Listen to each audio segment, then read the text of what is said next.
Hello everyone, my name is Amit Mandloi. Welcome to online platform of Rau's Academy. आज हम लोग discuss करने वाले हैं टेस्ट नंबर 4, जिसमें हम डिस्कस करेंगे 50 most important questions related to UPSC prelims 2023। तो आइए स्टार्ट करते हैं सबसे पहले क्वेश्चन के साथ। Consider the following statement. पहला स्टेटमेंट है, लेजिस्लेचर में change his party without the risk of disqualification if the law permits a political party to combine with or into another if at least one third of its legislature supports the merger. Second statement है, in this case neither the member who opts to merge or nor one who stays with the old party will be disqualified. हमको इसमें correct statements find out करने हैं।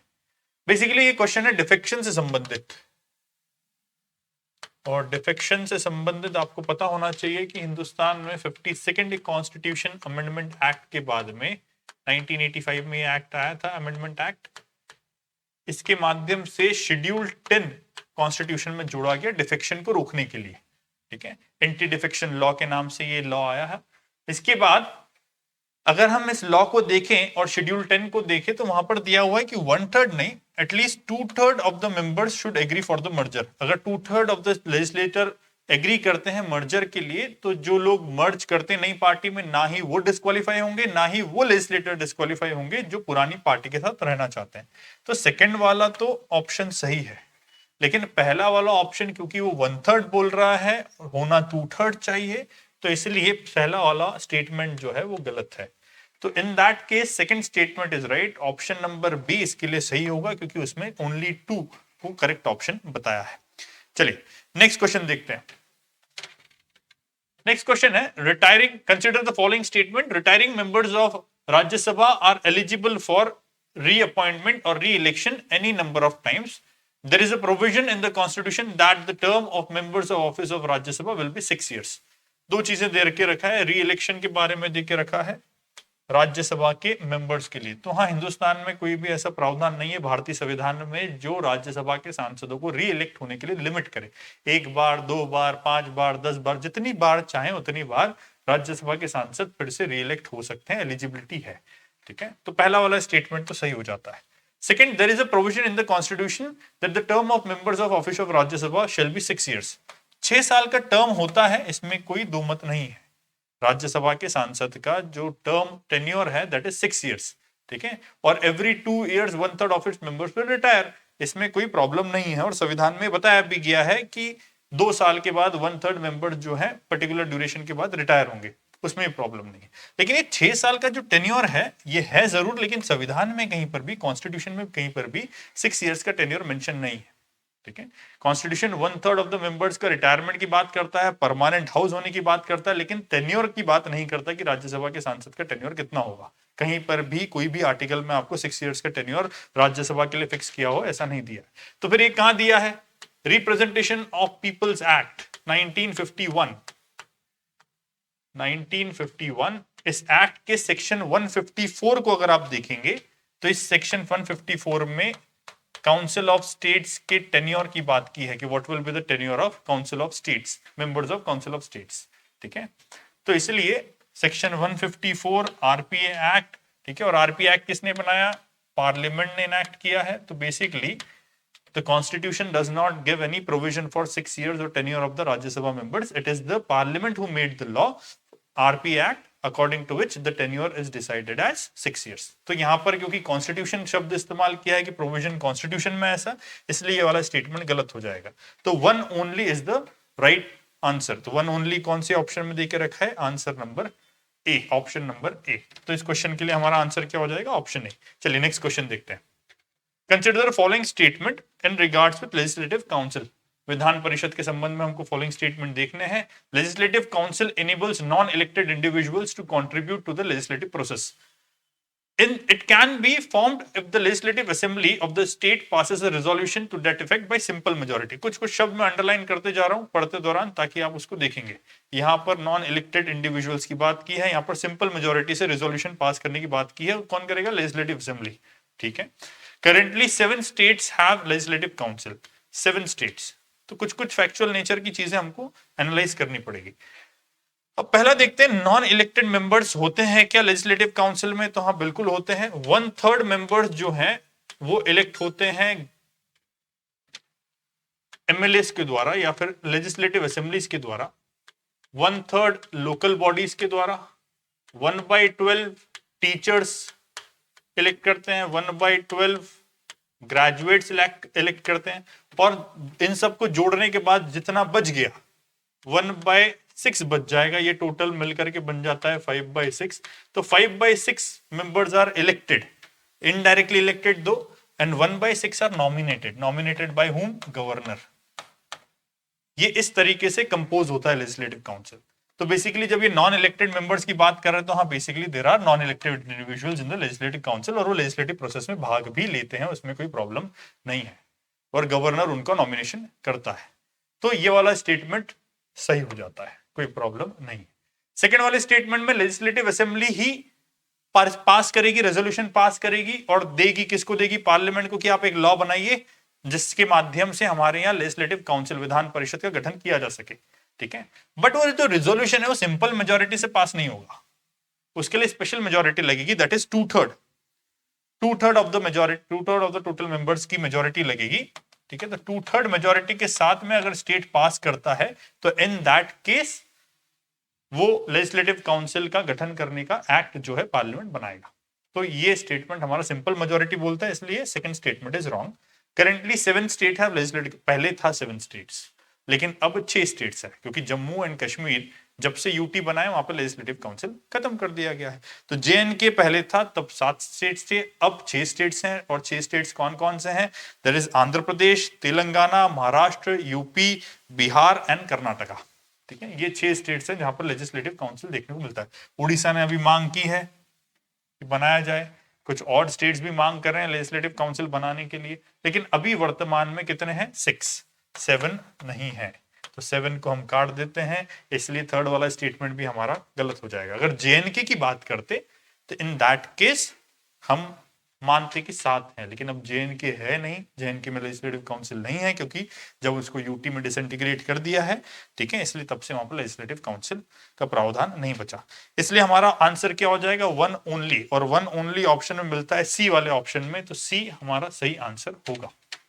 ठीक है, चलिए next question देखते हैं। Consider the following statement. A political party is a group of people who band together to run for the office in the government and win election. They agree on a set of policies and programs for the society in order to further the common good. The political parties are a reflection of a society's basic political division.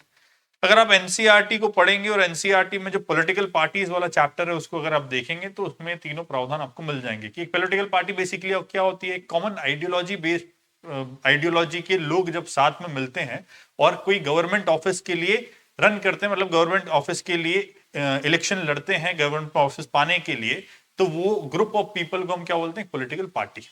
Common ideology होनी चाहिए, political ideology अलग अलग तरीके की होती है। ठीक है, सोशलिस्ट आइडियोलॉजी होती है, लिबरलिस्टिक प्रिंसिपल होते हैं, डेमोक्रेटिक आइडियोलॉजी वाले लोग होते हैं, इसलिए अलग अलग आइडियोलॉजीज पर बेस्ड अलग अलग पॉलिटिकल पार्टीज बनती है।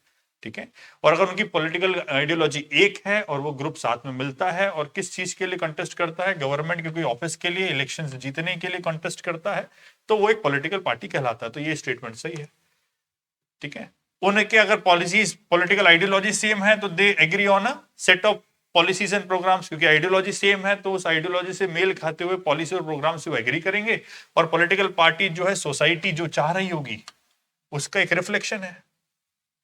Societies basic political reflection political parties में देखने को मिलता है।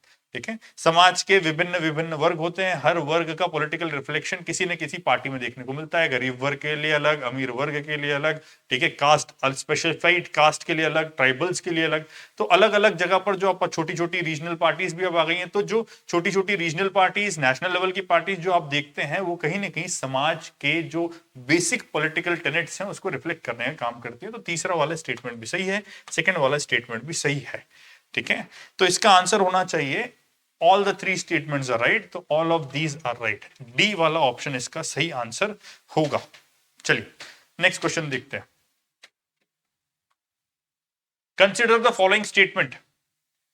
पहला स्टेटमेंट है voting age was lowered from 21 to 18।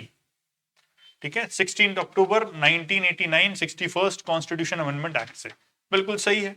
61st constitution amendment act के बाद में हमने जो वोटिंग एज है वो 21 से 18 ईयर्स की एज कर दी। हमारे डेमोक्रेसी में जितने लोग वोट दे सकते हैं उसका एक्सपांशन हुआ, वोटर बेस एक्सपांड हुआ और 18 साल मिनिमम एज कर दी। ये स्टेटमेंट तो सही है, 61st कॉन्स्टिट्यूशन अमेंडमेंट के साथ में ये हुआ।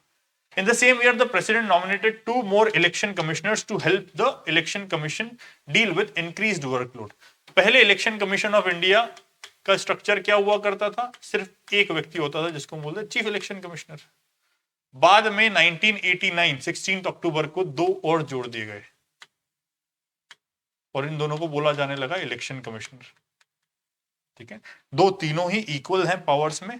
ठीक है, but the chief will be, chairman will be chief election commissioner. चलिए, इसके बाद में 1990 जब आया तब ये वापस से जो 3 मेंबर्ड बॉडी बनाई इसको अबॉलिश भी कर दिया गया था। और 1 अक्टूबर 1993 जब टीएन सेशन साहब चीफ इलेक्शन कमिश्नर बने तो फिर से ये 2 मेंबर फिर से रिअपॉइंट कर दिए। थोड़ा सा ब्रीफ हिस्ट्री जो आपको ध्यान रहना चाहिए। और ये 1989 में ही पहली बार ऐसा हुआ कि 2 मेंबर्स और जोड़े गए। 1990 में फिर ये 2 मेंबर्स जो जोड़े गए थे फिर से हटा दिए गए थे और परमानेंट तौर पर आज तक 1 अक्टूबर 1993 से अभी तक है। ठीक है, तो ये थोड़ा सा आपको हिस्ट्री जरा ध्यान रखनी चाहिए। तो ये बिल्कुल सही है कि सेम ईयर में हमने प्रेसिडेंट ने 2 और इलेक्शन कमिश्नर्स नॉमिनेट कर दिए थे।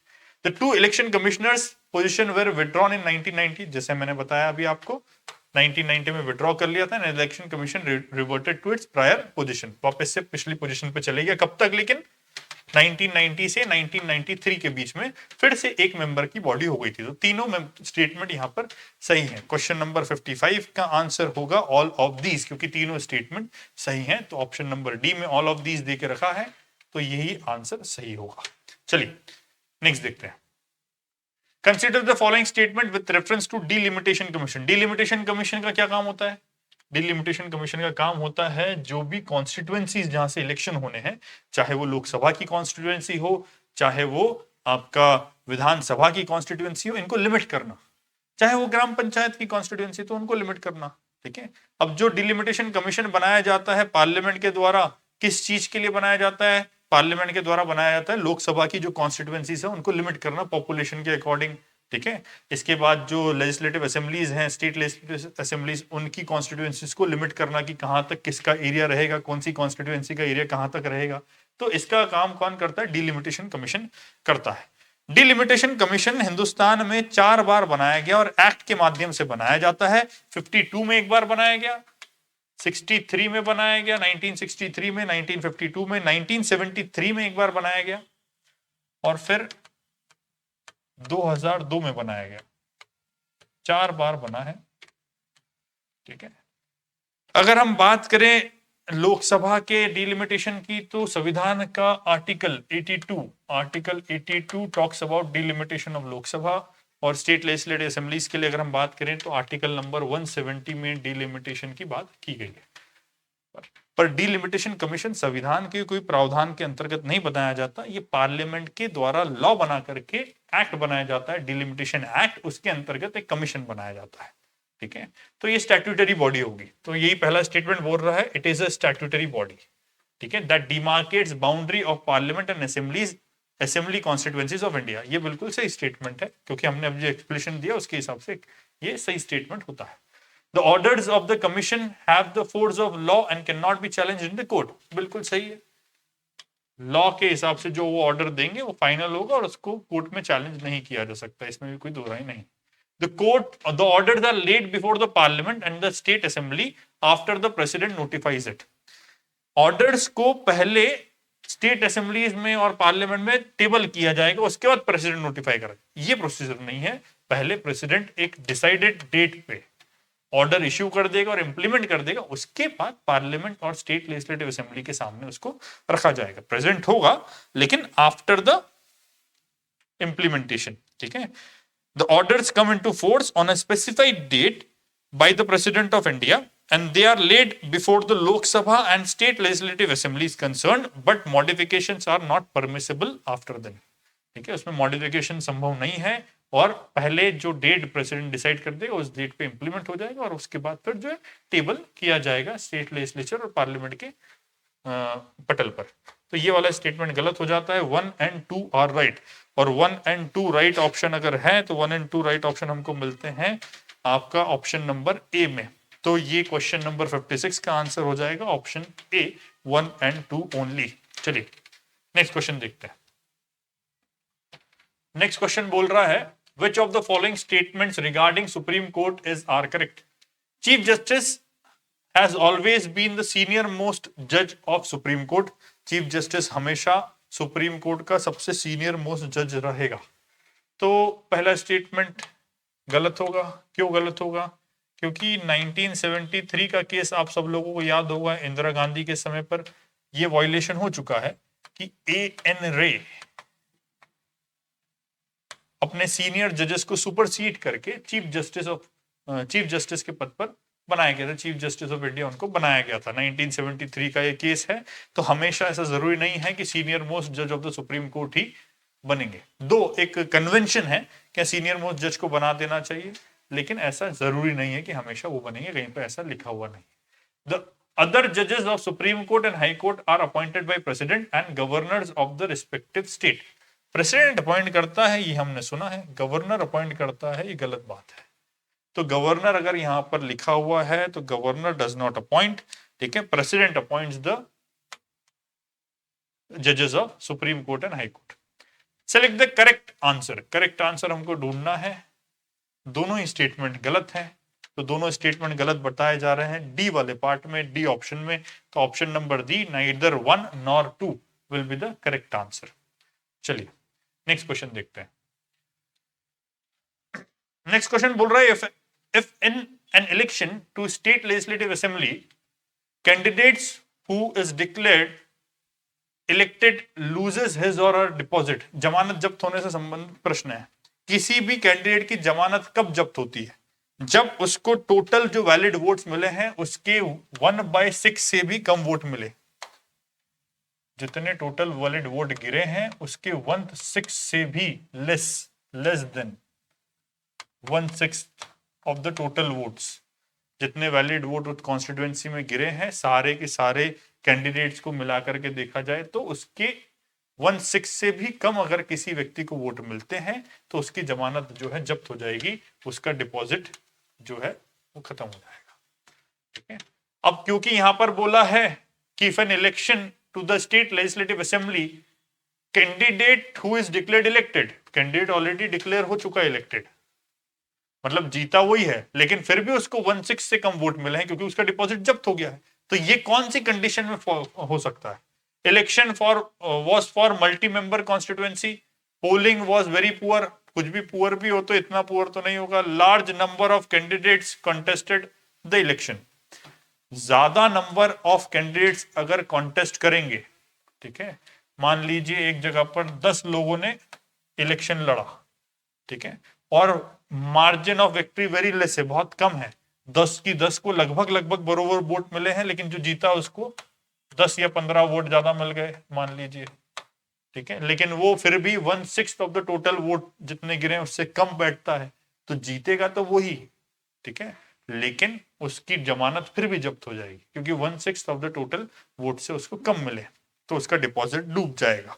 ठीक है, तो सी वाला ऑप्शन इसमें सही बैठेगा। आखिरी वाला ऑप्शन भी देख लेते हैं। Elected candidates victory over his nearest rival was very marginal.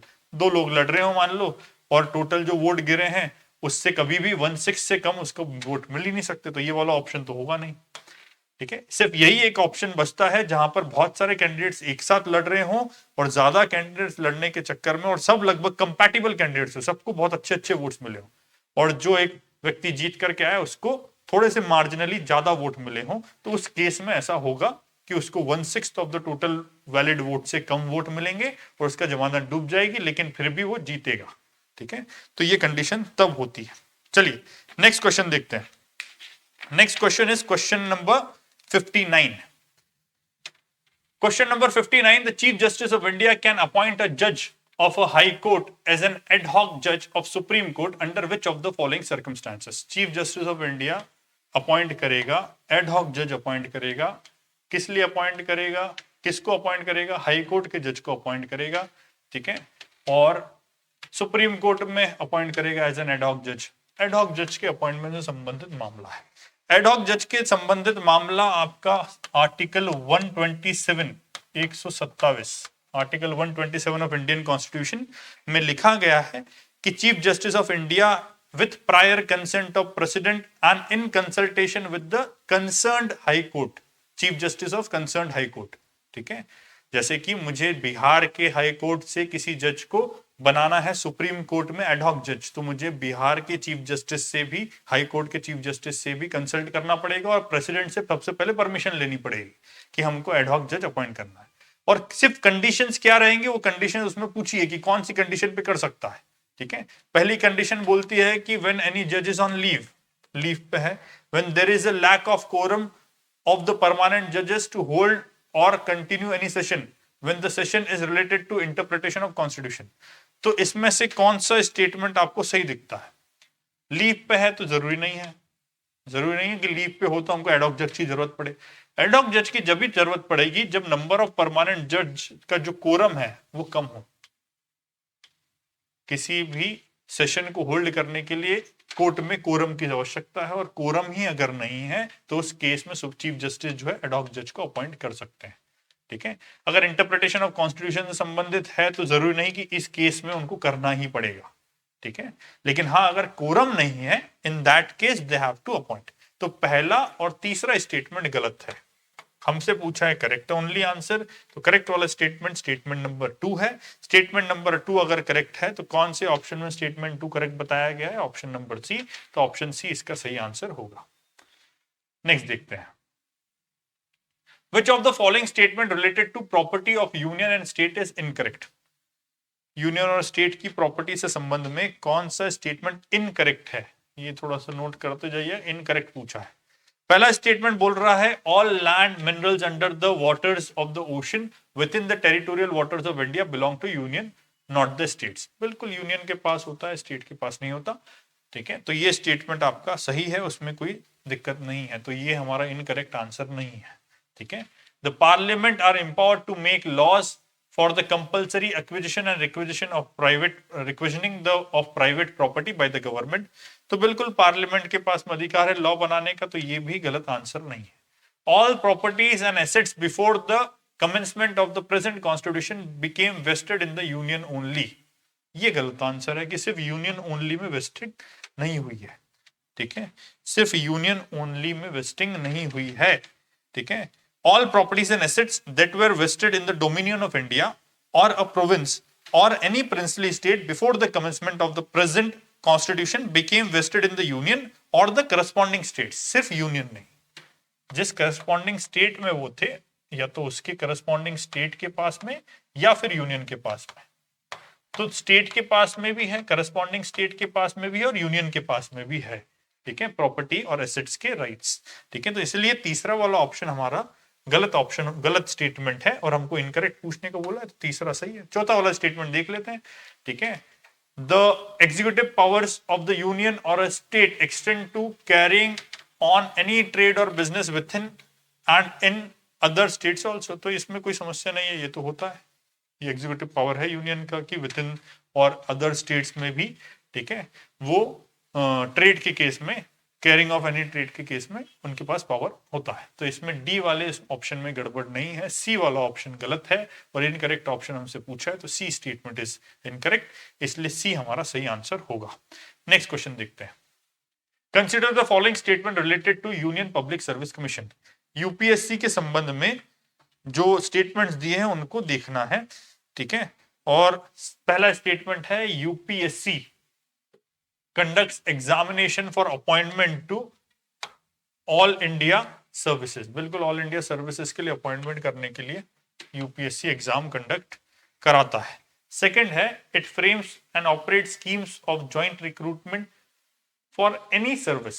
Joint recruitment के लिए भी स्कीम्स फ्रेम करता है, उसमें भी कोई प्रॉब्लम नहीं है, ये भी सही है। इट सर्व्स ऑल और any of the needs of the state on the request of request. President को रिक्वेस्ट करने की क्या जरूरत है? गवर्नर रिक्वेस्ट करेगा और प्रेसिडेंट से परमिशन लेंगे। ठीक है। अगर स्टेट में, स्टेट की बात करिए, नीड्स ऑफ द स्टेट, अगर कुछ भी नीड्स ऑफ द स्टेट है तो उस केस में governor of that concern state will request UPSC कि ये काम हमको करके दीजिए, और इस काम को करने के लिए प्रेसिडेंट से वो क्या लेंगे, परमिशन लेंगे, और परमिशन लेने के बाद में फिर वो काम कर देंगे। तो यहां पर प्रेसिडेंट से रिक्वेस्ट करवाने की बात चल रही है, तो प्रेसिडेंट यूपीएससी को क्यों रिक्वेस्ट करने जाएगा? तो इसलिए ये गलत स्टेटमेंट है, ये दोनों सही स्टेटमेंट है। और आंसर में हमसे पूछा है कि which of the following are correct, correct statement पूछा है। तो 1 and 2 only are correct, third 1 is the wrong statement. 1 and 2 only आपको कहां दिख रहा है? ए वाले ऑप्शन में 1 and 2 ओनली दिख रहा है, इसलिए ए वाला ऑप्शन इस क्वेश्चन का सही आंसर होगा। चलिए नेक्स्ट प्रश्न देखते हैं। 62, consider the following statement: the jurisdiction of high court of a state is up to the territorial limits of that state. ठीक है। the enforcement of fundamental rights, settlement of dispute relating to elections to the union and state legislature, and jurisdiction over revenue matters falls under the jurisdiction of high court, original jurisdiction of high court, original jurisdiction high court का। ठीक है। The appellate jurisdiction of High Court extend to both civil and criminal matters. ठीक है, civil और criminal matters में appellate jurisdiction होता है। Original jurisdiction को देख लेते हैं, तो फंडामेंटल राइट्स के केस में है, settlement of dispute relating to election to union and state legislature, इसमें भी ओरिजिनल जुरिडिक्शन है, और revenue matters that fall under the revenue matters also fall under the original jurisdiction of high court. तो इसमें तीनों में कोई समस्या नहीं है, तो ये तीनों भी ओरिजिनल जुरिडिक्शन में आते हैं। अपीलेट जुरिडिक्शन सिविल और क्रिमिनल मैटर दोनों में होता है, इसलिए ऑप्शन स्टेटमेंट 3 स्टेटमेंट 2 तो सही है। The jurisdiction of high court of a state, देखो अगर बोला जाता कि स्टेट का नहीं कंबाइंड हाई कोर्ट, तो फिर उसका दोनों स्टेट के अंदर, हमारे यहाँ कुछ हाई कोर्ट्स ऐसी हैं जिनका एक स्टेट से ज्यादा स्टेट्स में जुरिडिक्शन है, ठीक है। लेकिन यहाँ पर बोला है एक पर्टिकुलर स्टेट का, जिस स्टेट का हाई कोर्ट है उस स्टेट के टेरिटोरियल लिमिट्स तक उसका जुरिडिक्शन रहता है, तो ये सही है। तो अगर वहां पर बोला जाता, कोई स्पेशल प्रोविजन के बारे में पूछा जाता तो बात अलग हो जाती, लेकिन हमसे पूछा है किसी हाई कोर्ट, कोई स्टेट के हाई कोर्ट का जुरिडिक्शन कहां तक होगा, तो स्टेट की टेरिटोरियल लिमिट तक। तो ये तीसरा वाला, मतलब पहला वाला स्टेटमेंट भी हमारा सही हो जाएगा। तो 1 2 3 तीनों स्टेटमेंट सही है, 1 2 3 तीनों स्टेटमेंट सही ऑप्शन नंबर सी में बताए गए हैं, तो ऑप्शन नंबर सी हमारा इस क्वेश्चन के लिए सही आंसर होगा। नेक्स्ट देखते हैं, कंसीडर द फॉलोइंग स्टेटमेंट। पहला स्टेटमेंट है the pro tem speaker, pro tem speaker presides over the first sitting of Lok Sabha and Rajya Sabha and then administers the oath of office to the newly elected MPs. ठीक है, pro tem speaker जो है लोकसभा में तो होता है, राज्यसभा में प्रोटम स्पीकर का क्या काम? लोकसभा में आपको प्रोटम स्पीकर देखने को मिलेगा, पर राज्यसभा में there is no concept like pro tem speaker. ठीक है, ऐसा क्यों है? क्योंकि लोकसभा, जब नई लोकसभा इलेक्ट होती है उसके ठीक पहले, पहली मीटिंग के ठीक पहले स्पीकर का कार्यकाल, स्पीकर ऑफ लोकसभा का कार्यकाल खत्म हो जाता है। वाइस प्रेसिडेंट का कार्यकाल खत्म नहीं होता, वाइस प्रेसिडेंट तो चेयरपर्सन रहेगा राज्यसभा को, तो इसलिए वहां पर प्रोटम स्पीकर की जरूरत आपको नहीं है। ठीक है, पर लोकसभा में क्योंकि स्पीकर नहीं है तो वहां पर एक प्रोटम स्पीकर, ठीक है, टेम्परेरी स्पीकर, कितने ड्यूरेशन के लिए? उतने ड्यूरेशन के लिए जब तक कि नया स्पीकर इलेक्ट होकर के नहीं आता तब तक के लिए जरूरत है। ठीक है, तो इसीलिए लोकसभा में है, राज्यसभा में नहीं होता जरूरत। तो फर्स्ट सिटिंग ऑफ लोकसभा की बात है, राज्यसभा तो वैसे ही परमानेंट हाउस है, वहां पर फर्स्ट सिटिंग वैसा कोई कॉन्सेप्ट नहीं है, तो ये स्टेटमेंट गलत है। He conducts the vote for the speaker and deputy speaker, तो बिल्कुल डेप्यूटी स्पीकर और स्पीकर के लिए वोट कंडक्ट कराने का काम किया जाता है। ठीक है, डेप्यूटी स्पीकर एंड स्पीकर का वोट कंडक्ट कराने का काम किया जाता है। करेक्ट आंसर हमसे पूछा है, तो ये इसलिए ये करेक्ट स्टेटमेंट है। On the election of new speaker, the office of protem speaker ceases to exist. बिल्कुल, जब भी नया स्पीकर इलेक्ट हो जाएगा उसके बाद प्रोटम स्पीकर का कोई काम नहीं है। ठीक है, टीकमगढ़ के जो सांसद हैं वो 17वीं लोकसभा के प्रोटम स्पीकर थे। ठीक है, और उनका कार्यकाल कब खत्म हो गया? जब ओम बिरला जी को बना दिया गया ना, स्पीकर के तौर पर बना दिया गया। तो ऐसा है ना कि स्पीकर नया आ जाएगा तो प्रोटम स्पीकर का कार्यकाल खत्म हो जाएगा। तो दो स्टेटमेंट यहां पर सही है, सेकंड एंड थर्ड और करेक्ट स्टेटमेंट। और सेकंड एंड थर्ड दो ऑप्शन, दोनों सही ऑप्शन हमको कहां मिलते हैं? बी वाले ऑप्शन में हमको मिलते हैं कि second and third statements are right. तो B only will be the B only 2 and 3 will be the correct option for this answer. ठीक है, चलिए नेक्स्ट क्वेश्चन देखते हैं। Consider the following statement, the concept of calling attention motion is of Indian origin. Calling attention Indian origin का concept है, ठीक है। Second statement यहां पर कहा गया है कि it combines the asking of question for answer with supplementary and short comments in which different points of views are expressed concisely and precisely। बिल्कुल ठीक है। In this the government has adequate opportunity to state its case। Government को अपना case represent करने के लिए adequate opportunity मिलती है। तो ये तीनों ही स्टेटमेंट सही है। कॉलिंग अटेंशन मोशन भारतीय ओरिजिन का है, ठीक है। शॉर्ट क्वेश्चन और सप्लीमेंट्री कमेंट्स का मतलब ऑप्शन रहता है कि उसमें आप क्वेश्चन के साथ में सप्लीमेंट्री एंड शॉर्ट कमेंट्स भी अकम्पनी कर सकते हो, और गवर्नमेंट को अपना एडिक्वेट रिप्रेजेंटेशन देने के लिए भी मिलता है समय, ठीक है। तो इसके लिए तीनों स्टेटमेंट सही है। तीनों स्टेटमेंट सही के लिए क्वेश्चन नंबर 64 में आंसर देके रखा है डी, ठीक है। तो ऑल ऑफ दी अबव तीनों स्टेटमेंट सही है। चलिए नेक्स्ट देखते हैं। Rajya Sabha has no representation in. Rajya Sabha, इस कमिटीज के बारे में बात चल रही है। कमिटीज का सबका अपन स्ट्रक्चर लिख देते हैं जल्दी से, तो आपको रिवाइज भी हो जाएगा। एस्टीमेट कमेटी में टोटल कितने मेंबर्स रहते हैं? टोटल मेंबर्स 30, और सारे के सारे कहां से रहते हैं? लोकसभा से। सारे के सारे मेंबर्स लोकसभा से एस्टीमेट कमेटी में रहते हैं। हमसे पूछा है कि राज्यसभा में रिप्रेजेंटेशन किसका नहीं रहता, तो पहले ही ऑप्शन में हमको आंसर मिल गया, राज्यसभा का रिप्रेजेंटेशन एस्टीमेट कमेटी में नहीं रहता। एस्टीमेट कमेटी 1950 में फिर से री इंस्टीट्यूट की गई थी। पहले 1921 में कुछ समय के लिए की गई, फिर बाद में हटा दी गई थी, और 1950 में फिर से री इस्टेब्लिश की गई। कमिटी ऑन पब्लिक अंडरटेकिंग की अगर बात करें तो 15 मेंबर्स इसमें लोकसभा से रहते हैं, और 7 मेंबर जो हैं वो राज्यसभा से रहते हैं। 1964 में इसका गठन हुआ था। चलिए पब्लिक अकाउंट्स कमेटी की बात कर लें तो 15 members again from Lok Sabha, 7 members from Rajya Sabha. 1921 में पहली बार हुआ था, ठीक है। टोटल मेंबर्स भी लिख देता हूं इधर में, 22 members committee on public undertaking, 22 members, 22 members committee public accounts committee में। Committee on government assurance, confusion इन दोनों में आपको हो सकता था, बाकी तीनों फेमस है। गवर्नमेंट अश्योरेंस की अगर हम बात करें तो उस कमेटी में 15 मेंबर्स होते हैं लोकसभा से, और 10 मेंबर्स होते हैं राज्यसभा से। 15 और 10, ठीक है, टोटल मेंबर्स हो गए 25, ठीक है। तो ये तीनों में तो रिप्रेजेंटेशन है राज्यसभा का, पहले वाले में नहीं है, हमसे पूछा ही वो है, इसलिए पहला वाला मतलब ऑप्शन नंबर ए हमारा सही आंसर इस क्वेश्चन के लिए होगा। तो question number 65 option A is the right answer. चलिए नेक्स्ट देखते हैं question number 66। Assertion and reason दिए हैं, 2 स्टेटमेंट दिए हैं। There is a proportional representation in Rajya Sabha. Proportional representation aims at removing the defect of territorial representation. Lok Sabha का जो election होता है उसमें टेरिटोरियल रिप्रेजेंटेशन होता है, और उसके डिफेक्ट हटाने के लिए प्रोपोर्शनल रिप्रेजेंटेशन का कॉन्सेप्ट है।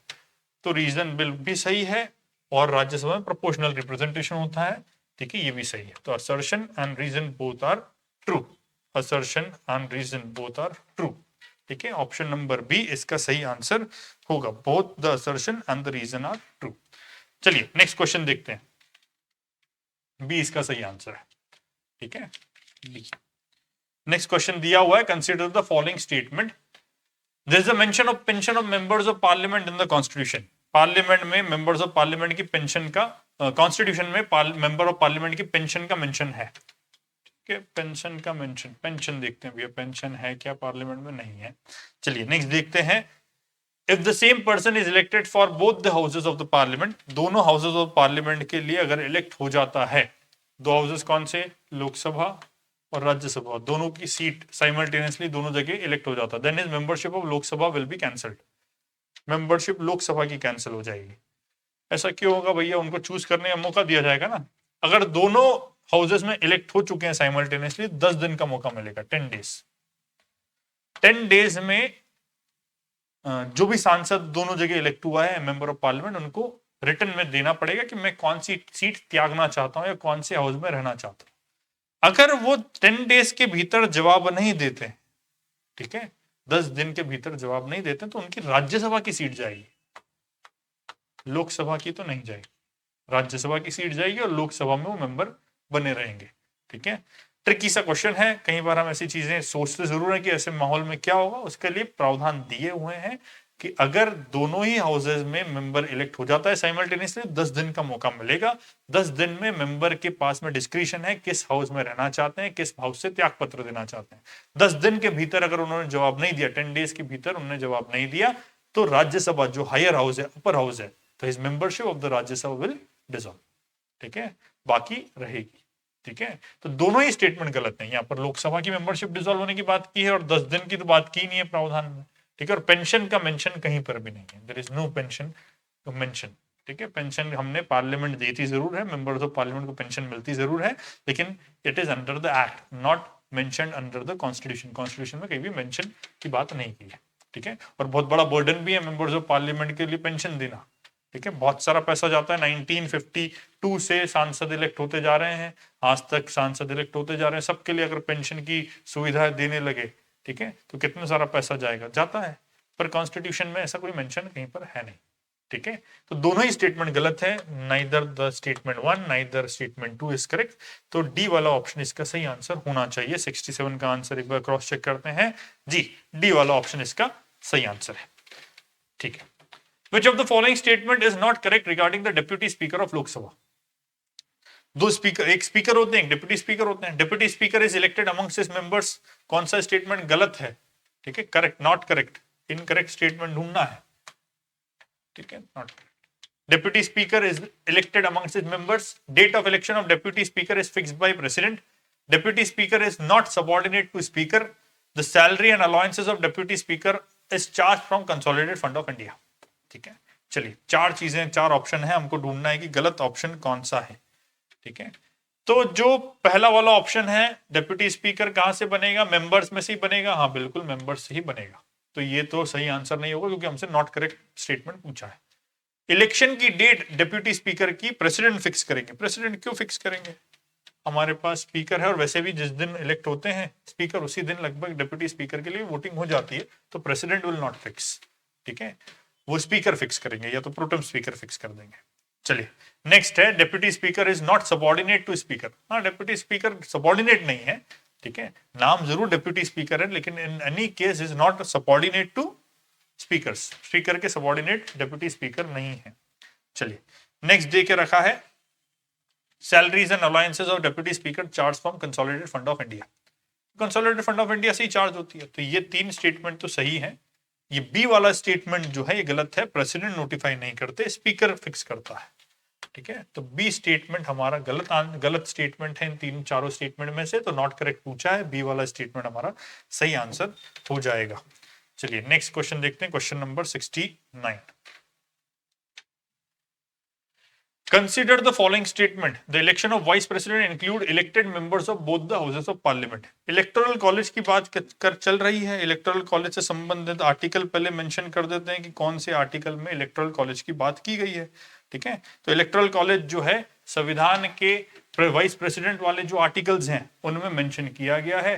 ठीक है, और वहां पर कहीं पर भी ये मेंशन नहीं किया गया है कि वाइस प्रेसिडेंट के इलेक्शन में सिर्फ इलेक्टेड मेंबर्स भाग लेंगे।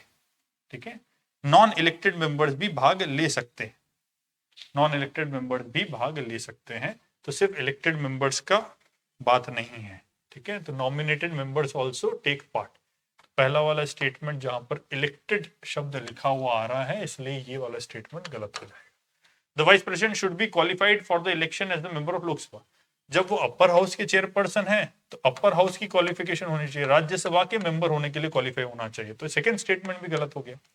The elected members of the legislative assembly of state होता ही नहीं है। ठीक है, प्रेसिडेंट के इलेक्शन में एमएलएस वोट करते हैं। ठीक है, बाकी वाइस प्रेसिडेंट के चुनाव में उनका वोटिंग का कोई अधिकार नहीं है। The elected members of legislative assemblies of the union territories of Delhi and Puducherry, इनका भी कोई काम नहीं है। जब लेजिस्लेटिव असेंबली ऑफ स्टेट की बात नहीं चल रही है तो इनको भी क्यों लेंगे इलेक्टोरल कॉलेज में? तो चारों स्टेटमेंट गलत है और हमसे बोला गया इनकरेक्ट ऑप्शंस कौन कौन से हैं, तो 1 2 3 4 चारों इनकरेक्ट है। 1 2 3 4 चारों इनकरेक्ट है। डी वाला ऑप्शन सही ऑप्शन कहलाएगा। नेक्स्ट चलते हैं।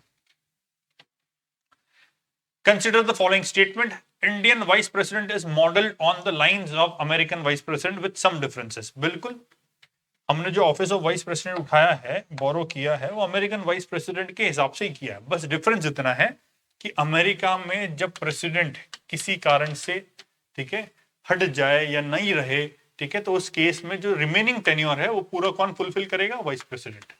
मतलब सिर्फ इतने दौरान के लिए नहीं, पूरा रिमेनिंग टेन्योर। मान लीजिए 2 साल का टेन्योर बचा हुआ है, तो 2 साल का टेन्योर कौन पूरा करेगा? फिर वाइस प्रेसिडेंट पूरा करेंगे, ठीक है। वहीं हिंदुस्तान में क्या कॉन्सेप्ट है? हिंदुस्तान में कॉन्सेप्ट है कि अगर प्रेसिडेंट नहीं है, ठीक है, तो रिमेनिंग टेन्योर के लिए नहीं, सिर्फ तब तक जब तक कि नया प्रेसिडेंट इलेक्ट होकर के नहीं आता, इस दौरान के लिए एक्टिंग प्रेसिडेंट के तौर पर कौन बनेगा? वाइस प्रेसिडेंट, ठीक है। सिर्फ acting vice president, acting president रहेंगे, ठीक है, और कोई कार्य नहीं करेंगे। और साथ ही साथ constitution has not assigned any significant function to the vice president in that capacity. Vice president की कैपेसिटी में रहते हुए उनके पास कोई भी सिग्निफिकेंट फंक्शन नहीं है, ठीक है। बट चेयरमैन ऑफ राज्यसभा की कैपेसिटी में रहते हुए उनके पास फंक्शंस हैं, और सैलरी भी वाइस प्रेसिडेंट को चेयरपर्सन की मिलती है। राज्यसभा के चेयरपर्सन की जो सैलरी है वही वाइस प्रेसिडेंट के पास आती है, ठीक है। वाइस प्रेसिडेंट पद की कोई अलग से सैलरी वगैरह नहीं है, ठीक है। बट जब वाइस प्रेसिडेंट एक्टिंग प्रेसिडेंट के तौर पर काम करते हैं, सिर्फ उसी दौरान के लिए, जितने दौरान उन्होंने एक्टिंग प्रेसिडेंट के तौर पर काम किया, उसी दौरान के लिए उनको क्या मिलता है? सैलरी मिलती है। और किसकी सैलरी मिलती है? प्रेसिडेंट की सैलरी, प्रेसिडेंट के जितने पर्क्स हैं वो सारे उनको मिलते हैं। सिर्फ एक्टिंग दौरान ही, 2 महीने के लिए उन्होंने प्रेसिडेंट के तौर पर एक्ट किया, तब उसी दौरान, ठीक है। तो ये डिफरेंस है अमेरिकन वाइस प्रेसिडेंट और इंडियन वाइस प्रेसिडेंट में, और सिग्निफिकेंट कोई काम उनके साथ में ऑफिस में नहीं जुड़ा है in the capacity of vice president. Vice president के ऑफिस के तौर पर अगर देखें तो, ठीक है, सिग्निफिकेंट फंक्शंस की बात की थी। तो इसमें दोनों ही स्टेटमेंट सही है, ठीक है। क्वेश्चन नंबर 70 में दोनों स्टेटमेंट सही हैं। करेक्ट आंसर हमसे पूछा है कि करेक्ट स्टेटमेंट कौन से हैं, तो both 1 and 2 are correct. Both 1 and 2 are correct, तो ऑप्शन नंबर सी में both 1 and 2 are correct. Next question देखते हैं, ठीक है। नेक्स्ट क्वेश्चन कह रहा है कि नेक्स्ट क्वेश्चन आपसे बोलता है consider the match the following. जब मैच द फॉलोइंग की हम बात करें तो reducing the period of sentence without charging its character, stay on execution, absolves the convict from all punishment, change in character of punishment, ठीक है। और इधर दिए हैं 4 pardoning powers of president. Article number 72, article 72 में पार्डनिंग पावर्स ऑफ प्रेसिडेंट के बारे में वर्णन किया गया है ना। और आर्टिकल नंबर 161 में गवर्नर को भी पावर्स, पार्डनिंग पावर्स दिए गए हैं, उनको मैच करना है हमको, ठीक है। तो जो सी वाला ऑप्शन है इधर, ये 1 के साथ मैच होता है, ठीक है, कि पूरी तरह से कन्विक्शन खत्म हो जाएगा, पनिशमेंट ही खत्म हो जाएगा, ठीक है। जो कन्विक्ट है उसका पनिशमेंट पूरी तरह से खत्म हो जाएगा, ठीक है। उसके बाद हम देखते हैं कम्यूटेशन। कम्यूटेशन को सही तरीके से कौन डिस्क्राइब कर रहा है यहाँ पर? Change of character of punishment. तो change of character of punishment जो है ये कम्यूटेशन कहलाएगा, ठीक है। चेंज ऑफ पनिशमेंट है ना, change of character of punishment. Reprieve, reprieve का मतलब है एग्जीक्यूशन ऑफ स्टेटमेंट। कुछ भी जो स्टेटमेंट मिली है, जो भी पनिशमेंट मिली है, उसका एग्जीक्यूशन कुछ समय के लिए स्टे हो जाएगा, तो ये रिप्राइव का मतलब है। तो बी वाला ऑप्शन 3 के साथ मैच करेगा। बचा एक, reducing the period of sentence without changing it's character, ठीक है। कैरेक्टर चेंज किए बिना सेंटेंस का पीरियड चेंज कम कर देना, that is remission, option number 4। तो अब ये देखते हैं, ए को 4 के साथ मैच करना सिर्फ एक ही जगह हो रहा है, अगर हम एक भी कर लेते तो सीधा आंसर मिल जाता। बी को 3 के साथ मैच करना है, बी 3 के साथ हो रहा है, ठीक है। सी 1 के साथ होना चाहिए, सी 1 के साथ हो रहा है, और डी 2 के साथ होना चाहिए, डी 2 के साथ मैच हो रहा है। तो ऑप्शन नंबर ए हमारा सही आंसर होगा, ठीक है। अगर हमको ये 4th वाला ऑप्शन जो है, ए को हम 4th से मैच कर देते तो भी पूरा आंसर हमारा एक ही बार में आ जाता। चलिए नेक्स्ट देखते हैं, question number 72। Consider the following statement. The petitioner for mercy has no right to oral hearing by the president. President oral hearing नहीं करते, ठीक है, सही है, स्टेटमेंट सही है। There is no right for mercy petitioner for oral hearing. The president is not bound to give reason for his order. हाँ, president क्यों बाउंड होंगे रीजन देने के लिए, ठीक है, प्रेसिडेंट इज नॉट बाउंड, सही है। The power is to be exercise by president on the advice of union cabinet के हिसाब से ही काम करेंगे। आर्टिकल 74, आर्टिकल 75 सब यही बोलते हैं, है ना, कि the president should act on the advice of council of ministers. तो तीनों स्टेटमेंट सही हैं, all the three statements are right. तो ऑप्शन नंबर डी करेक्ट हमसे पूछा है, करेक्ट आंसर्स देने हैं, तो option number D 1 2 3 all are right. चलिए नेक्स्ट क्वेश्चन देखते हैं। with regards of the following statement are correct regarding collegium system, collegium system के संबंध में कौन से स्टेटमेंट सही हैं? It is the system under which appointment and transfers of judges are decided by a forum of Chief Justice of India and 4 senior most judges।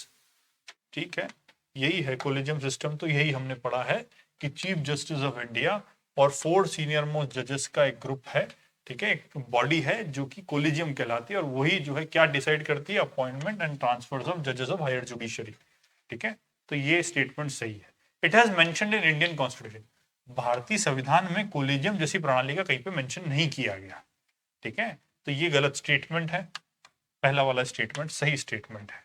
ठीक है, तीसरा स्टेटमेंट कहता है article 124 deals with the appointment of supreme court जजेस, तो बिल्कुल article 124 में है, और 217 में आर्टिकल 217 में जजेस, हाई कोर्ट के जजेस का अपॉइंटमेंट है। तो ये दोनों आर्टिकल सही मेंशन किए हुए हैं। तो दूसरा वाला गलत स्टेटमेंट है, 1 3 एंड 4 सही स्टेटमेंट है। क्वेश्चन हमसे करेक्ट आंसर पूछ रहा है, तो 1 3 and 4 are the correct answer. ठीक है, तो 1 3 4 पे हम टिक लगा देंगे। क्वेश्चन नंबर 73 का आंसर सी हो जाएगा। चलिए नेक्स्ट क्वेश्चन देखते हैं। Which of the following statement are correct regarding whip? ठीक है, हर पार्टी का सदन में एक whip होता है, और जब whip जारी होता है, ठीक है, तो सदन के जितने भी लोग हैं उस पर्टिकुलर पार्टी के whip का फॉलो उनको करना पड़ेगा जिस पार्टी से वो बिलोंग करते हैं। ठीक है, तो ये कॉन्सेप्ट के ऊपर कुछ 3 स्टेटमेंट दी है। India inherited the concept of whip from British parliamentary system, बिल्कुल ब्रिटिश पार्लियामेंट्री सिस्टम में पहले से, हमारे यहाँ के पहले से ब्रिटिश पार्लियामेंट्री सिस्टम में ये कॉन्सेप्ट है, तो ब्रिटिश पार्लियामेंट्री सिस्टम से हमने ये इनहेरिट किया है। तो ये स्टेटमेंट सही है। A legislator may face disqualification proceeding if he or she disobeys the whip of the party, बिल्कुल whip of the party को अगर वो इग्नोर करेंगे, डिसोबे करेंगे, तो डिस्क्वालिफिकेशन की प्रोसीडिंग उनके खिलाफ चलाई जा सकती है, लेजिस्लेटर के खिलाफ। तो ये भी सही है। The role of whip in the house is to ensure party discipline, party के अंदर डिसिप्लिन मेंटेन रहे, यही व्हिप का रोल है। नहीं तो पार्टी के, एक ही पार्टी के होने के बावजूद भी सदन के अंदर सब अलग अलग दिशा में भागते रहेंगे कोई महत्वपूर्ण मुद्दे पर, तो पार्टी होने का मतलब क्या? तो डिसिप्लिन मेंटेन करना इनका काम है। तीनों ही कॉन्सेप्ट, तीनों ही स्टेटमेंट सही है। तो ऑल ऑफ द अबव ही एक ऑप्शन यहाँ पर है जो कि तीनों स्टेटमेंट को सही बताता है, और करेक्ट आंसर्स हमसे पूछे हैं, तो all of the above is the right answer. चलिए नेक्स्ट क्वेश्चन देखते हैं। 75 which of the following is correctly matched? Adjournment of a sitting of the house, adjournment of the sitting of the house का मतलब क्या है? Termination of a sitting of the house without any definite date being fixed for the next sitting. चलो ये देख लेते हैं। दूसरा है एडजर्नमेंट साइन डाई, ठीक है, that is termination of the sitting of the house which meets again at the time appointed for the next sitting. Prorogation means the termination of the session of the house by an order of the president. Prorogation के लिए तो we are very sure कि prorogation जो है वो president करता है, ठीक है, प्रेसिडेंट के जो आदेश हैं उसके हिसाब से सदन को टर्मिनेट कर दिया जाए, वो प्रोरोगेशन है।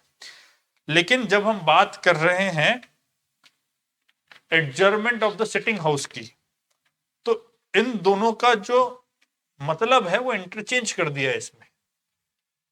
एडजर्नमेंट ऑफ सिटिंग हाउस का मतलब है ये कि बिना कोई निश्चित डेट के नहीं, निश्चित डेट के साथ में, निश्चित डेट के साथ में कि कल हम कब मिलेंगे या परसों मिलेंगे या 4 दिन बाद मिलेंगे, उस डेट के साथ में भी एडजर्नमेंट होता है, तो उसको बोलते हैं adjournment of the sitting house, sitting of the house, ठीक है। और एडजर्नमेंट साइन डाई, इसका मतलब होता है कि बिना कोई डेफिनेट डेट फिक्स किए एडजर्न कर देना हाउस को, टर्मिनेट कर देना हाउस को बिना कोई फिक्स डेट के, ठीक है।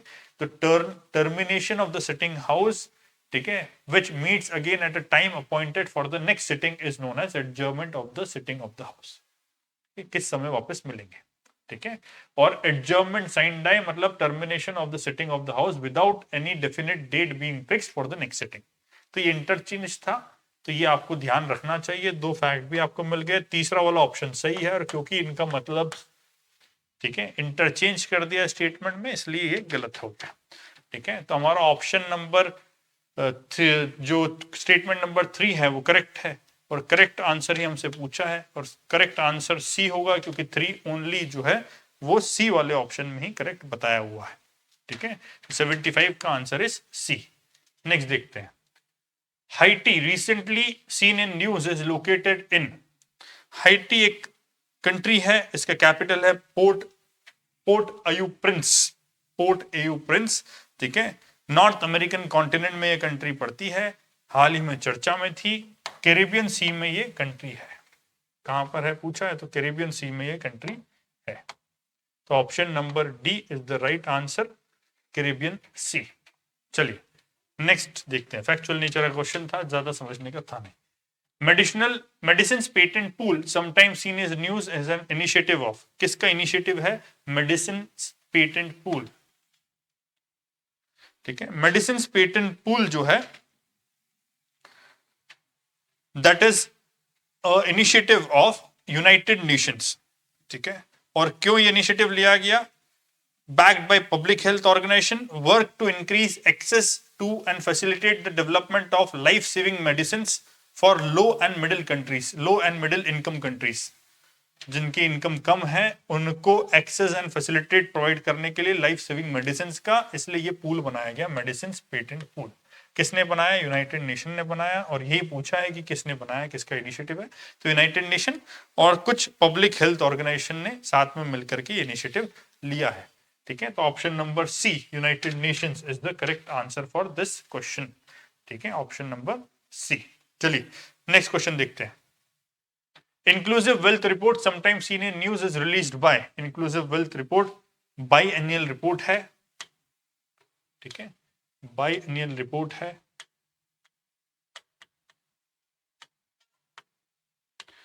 ठीक है, और ये कौन निकालता है, किसके द्वारा ये रिपोर्ट पब्लिश की जाती है? तो ये रिपोर्ट पब्लिश की जाती है यूएन एनवायरमेंट। ठीक है, यूएन एनवायरमेंट के द्वारा ये रिपोर्ट पब्लिश की जाती है। Inclusive Wealth Report is a biennial effort led by UN Environment to evaluate the capacities and performance of the nation around the world to measure sustainability of economy and well-being of the people. A country's inclusive wealth is the social value of all its capital assets, including natural capital, human capital and produced capital. तीनों का मिलाकर के कौन कौन से तीन चीजें? Natural capital, human capital and produce capital.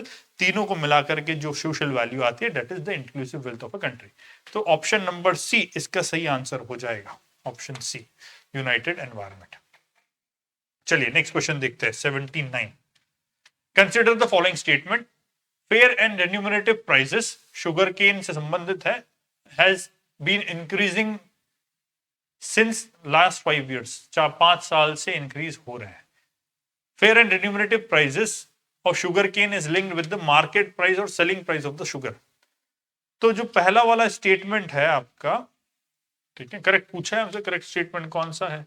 पहला वाला स्टेटमेंट सही है। Fair and remunerative prices of sugar cane has been increasing in the last 5 years। तो कोई समस्या नहीं है, 20, 21, 22 तक ये इंक्रीज होती रही है।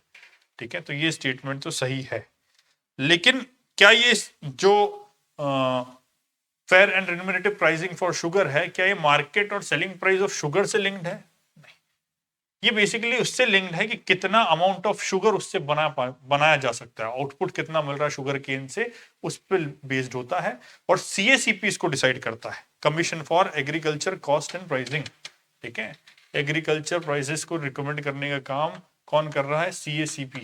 तो सीएसीपी द्वारा डिसाइडेड होता है, और मार्केट और सेलिंग प्राइस से इसका कोई, शुगर की मार्केट और सेलिंग प्राइस से इसका कोई लिंक नहीं है। तो 1 is right, second statement is correct, incorrect.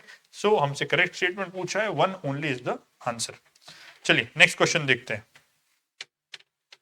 Next question कह रहा है in India fishing cats are mainly found in western Ghats, mangrove forest of Sundarban, foothills of the Himalayas, and D is all of the above. तो सब जगह पाया जाता है। ठीक है, ऑल ऑफ द अबव, इन सब ऊपर मेंशन जगहों पर फिशिंग कैट्स मेनली पाए जाते हैं। चलिए नेक्स्ट क्वेश्चन देखते हैं, question number 81। Consider the following statement regarding Kigali amendment to Montreal protocol. Kigali amendment 2016 to 2016 में किगाली अमेंडमेंट हुआ था। 2019 से फोर्स में आया है। ठीक है, Kigali amendment to the Montreal protocol deals with phase down of production and consumption of hydrofluorocarbon. बिल्कुल सही है, एचएफसी के फेज डाउन से संबंधित था, तो ये स्टेटमेंट सही है। ठीक है, इसके बाद सेकंड पूछा है, सेकंड स्टेटमेंट दिया है इसके अंदर कि hydrofluorocarbons are categorized as compounds with high depleting stratospheric ozone layer potential. मतलब ओजोन लेयर को डिप्लीट करने का हाई पोटेंशियल है इनमें, ऐसा ये स्टेटमेंट कहना चाह रहा है। पर एचएफसीज में हाई पोटेंशियल नहीं है ओजोन लेयर को डिप्लीट करने का, डिप्लीट नहीं करते हैं। ठीक है, बेसिकली ग्लोबल वार्मिंग को बढ़ावा देते हैं। HFCs are mainly responsible for increasing the global warming, but they do not deplete the ozone layer। तो सेकंड वाला स्टेटमेंट गलत हो जाता है, फर्स्ट तो सही है। India has successfully met the phased out target of ozone depleting substances as per the Montreal Protocol schedule। तो इंडिया ने सक्सेसफुली अपने टारगेट्स मीट आउट किए हैं जो कि शेड्यूल में दिया है मॉन्ट्रियल प्रोटोकॉल के, तो ये स्टेटमेंट भी सही है। ठीक है, तो करेक्ट आंसर, करेक्ट स्टेटमेंट हमसे पूछा है 1 and 3 are correct. 1 and 3 correct हो जाते हैं ऑप्शन नंबर बी में। ठीक है, तो 81 का option number B is the correct answer. ठीक है, नेक्स्ट क्वेश्चन देखते हैं। ठीक है, next question, the botanical survey of India in its new publication plant discoveries 2022 has added new species to the country's flora। Among the new discoveries, one species of wild banana, Musa प्रधानी, were discovered from। मूसा प्रधानी जो नई species discover करी है वो कहां से discover की है, ये हमको देखना है। तो मूसा प्रधानी जो बनाना की वाइल्ड स्पीसीज है, ये जरा फैक्ट कुछ भी यहाँ पर क्वेश्चन में भी फैक्ट दे के रखें, वो भी याद रखिए। और बोटानिकल सर्वे ऑफ इंडिया कौन सी रिपोर्ट निकाल रहा है, पब्लिकेशन, कौन सा पब्लिकेशन, प्लांट डिस्कवरीज 2020 इन्होंने पब्लिश की है बोटानिकल सर्वे ऑफ इंडिया ने। और ये वाइल्ड बनाना मूसा प्रधानी कहां से पाई गई प्रजाति है, दार्जिलिंग से। तो इसका 82 का आंसर जो है ये सही आंसर हो जाएगा ऑप्शन नंबर सी, दार्जिलिंग। ठीक है, ऑप्शन सी। चलिए नेक्स्ट क्वेश्चन देखते हैं। Consider the following statement regarding malaria elimination. Malaria के एलिमिनेशन के संबंध में जो स्टेटमेंट्स दिए उनको देखना है। Malaria elimination certificate from WHO is awarded to the country where the chain of indigenous transmission of the disease has been disrupted nationwide for at least 3 consecutive years होना चाहिए, not months। months नहीं, तो ये वाला statement तो गलत है। ठीक है, करेक्ट पूछा है तो ये तो गलत है हमारे पास। Childrens age 5 years are most vulnerable group affected by malaria. बिल्कुल 5 या 5 से कम साल के बच्चे जो है सबसे ज्यादा वल्नरेबल हैं। Malaria is both preventable and curable now. ठीक है, मलेरिया प्रिवेंट भी हो सकता है, क्योर भी हो सकता है, उसमें समस्या नहीं है। तो 2 और 3 statement 2 and statement 3 are correct. और जो स्टेटमेंट नंबर 1 है वहां पर मंथ लिख दिया, ईयर्स होना चाहिए, तो स्टेटमेंट नंबर 1 इज इनकरेक्ट। बहुत छोटी सी चीज है जो हो सकता है कि हम बहुत जल्दी में पढ़े ना तो मिस आउट कर जाएं, इसलिए बहुत ध्यान से एक एक वर्ड्स पढ़िएगा। ठीक है, मंथ्स की जगह ईयर्स होना चाहिए था और सिर्फ मंथ्स लिखने के कारण हमारा पूरा की पूरा स्टेटमेंट गलत हो गया। तो पहला वाला स्टेटमेंट गलत है, बाकी 2 और 3 स्टेटमेंट सही है। 2 और 3 स्टेटमेंट कहां पर सही बताए जा रहे हैं, ऑप्शन नंबर सी में। ठीक है, तो ऑप्शन सी इसका सही आंसर हमारे लिए होगा। चलिए नेक्स्ट क्वेश्चन देखते हैं। NASA and ISRO are collaborating on developing a satellite called NASA ISRO SAR, NISAR। ठीक है, NISAR will be used to, NISAR किस चीज के लिए काम करेगा।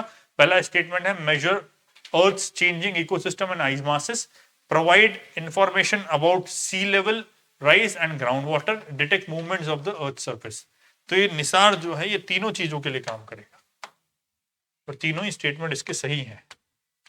ठीक है, तीनों स्टेटमेंट सही हैं और तीनों स्टेटमेंट डी वाले ऑप्शन में हमको सही मिलते हैं, इसलिए D is the correct answer for question number 84। ठीक है, नासा और इसरो का ज्वाइंट वेंचर है। ठीक है, ज्वाइंटली वो डेवलप कर रहे हैं NISAR. RTSS is the first vaccine develop to provide protection against. RTSS जो है वो कौन सी बीमारी के लिए प्रोटेक्शन देने के लिए बनाई गई है। तो मलेरिया के लिए प्रोटेक्शन देने के लिए आरटीएसएस बनाई गई है। First malarial vaccine RTSS according to a paper recently published in New England journal of medicines. The study measured the efficacy of vaccination with or without chemoprevention drugs. When the vaccine was used along with chemoprevention, efficacy went up to 70% or over. ये एक paper का साइटेंस हमने answer की में भी दे के रखा है, वो आप देख सकते हैं। मलेरिया के लिए आरटीएसएस वैक्सीन है और पहली ऐसी वैक्सीन है जो मलेरिया के लिए डेवलप हुई है। चलिए नेक्स्ट क्वेश्चन देखते हैं। Consider the following statement. पहला स्टेटमेंट है 2021 to 2030 has been declared as Union Decade on Ecosystem Restoration for improving environmental conditions and enhancing human communities. तो 86 का पहला स्टेटमेंट ये है। सेकंड स्टेटमेंट है India has joined the Bonn Challenge which a pledge to restore its entire degraded and deforested land by 2030। ठीक है, पहला statement तो सही है। 2021 से लेकर के 30 तक यूनाइटेड नेशन ने इकोसिस्टम रिस्टोरेशन की डिकेड जो है वो डिक्लेयर किया, उसमें समस्या नहीं है, तो पहला स्टेटमेंट इज राइट। ठीक है, सेकंड में एक वर्ड मुझे गलत लगता है। इंडिया ने प्लेज तो किया है बॉन चैलेंज में कि हम रिस्टोरेशन करेंगे, लेकिन नॉट एंटायर। हमने प्लेज किया है 21 मिलियन हेक्टेयर। 2030 तक हम कितना 21 मिलियन हेक्टेयर को रिकवर करेंगे, लैंड को, डिग्रेडेड और डिफॉरेस्टेड लैंड को रिकवर करेंगे। और बाद में ये चैलेंज को हमने और बढ़ा दिया, हमने 26 मिलियन हेक्टेयर कर दिया, तो ये भी ठीक है। लेकिन एंटायर की बात कर रही है, एंटायर नहीं किया है। ठीक है, संपूर्णतः हम पूरी की पूरी जमीन डिग्रेडेड लैंड को वापस से रिस्टोर नहीं कर पाएंगे। ठीक है, तो एंटायर शब्द वहां पर लिखा है, इसलिए ये स्टेटमेंट गलत हो जाता है। पहला वाला स्टेटमेंट सही है, सेकंड वाला स्टेटमेंट गलत है। बॉन चैलेंज 2011 में लॉन्च हुआ था, 2011 में बॉन चैलेंज आया था। ठीक है, ये भी आप जरा ध्यान रखिए। तो एक स्टेटमेंट सही है, एक गलत है। One only is the right statement. Answer इस क्वेश्चन के लिए होगा ऑप्शन ए। ठीक है, नेक्स्ट क्वेश्चन देखते हैं।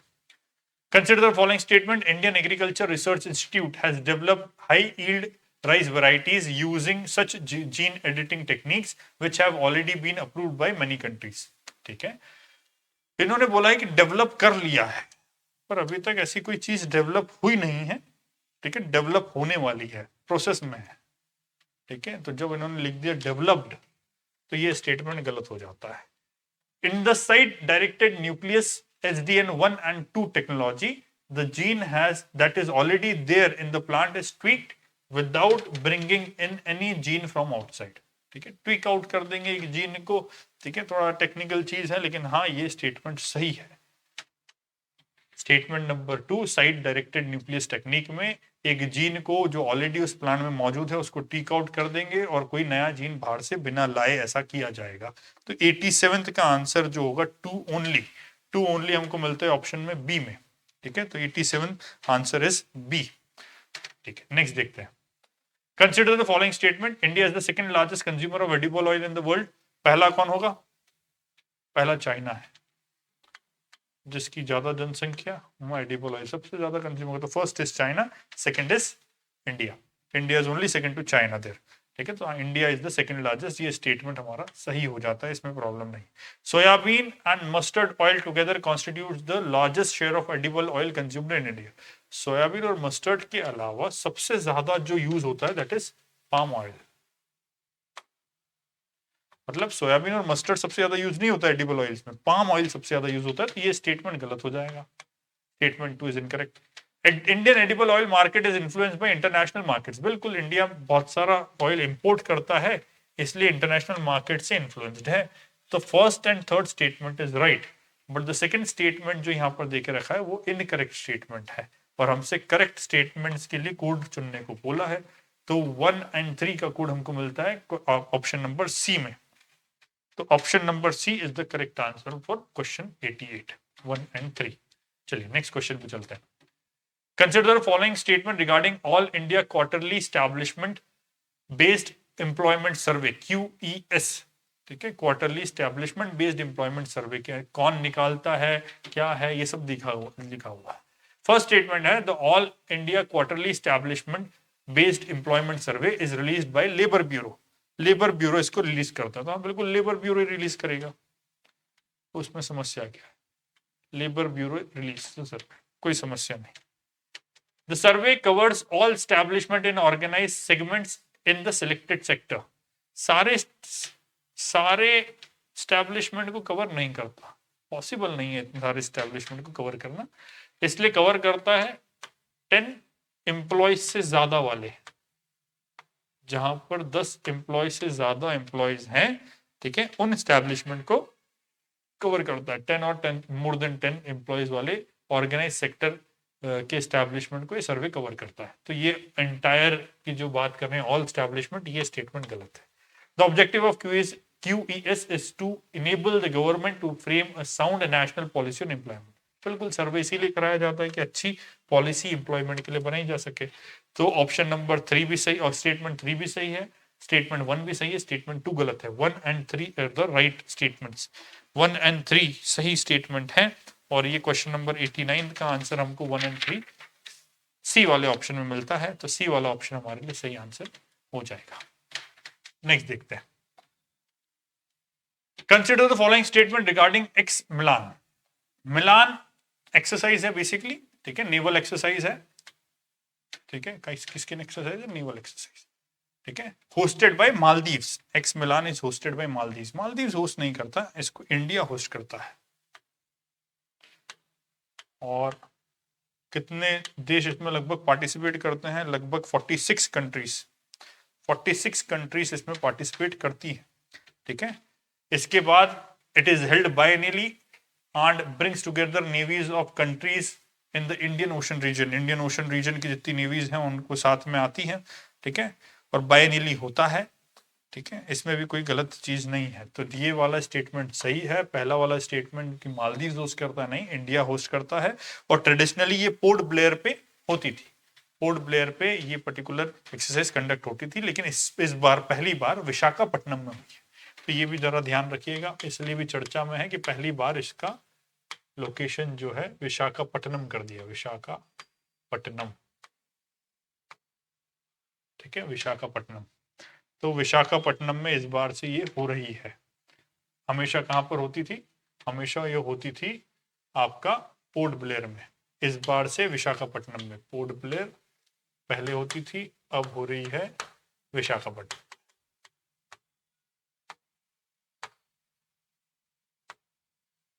ठीक है, चलिए option number statement 2 is correct. तो स्टेटमेंट 2 में ऑप्शन कौन सा मिलता है हमको, बी वाला ऑप्शन मिलता है। Correct answer, correct statement find out करने को पूछा है, तो 90 का आंसर हो जाएगा बी, 2 ओनली। नेक्स्ट क्वेश्चन देखते हैं।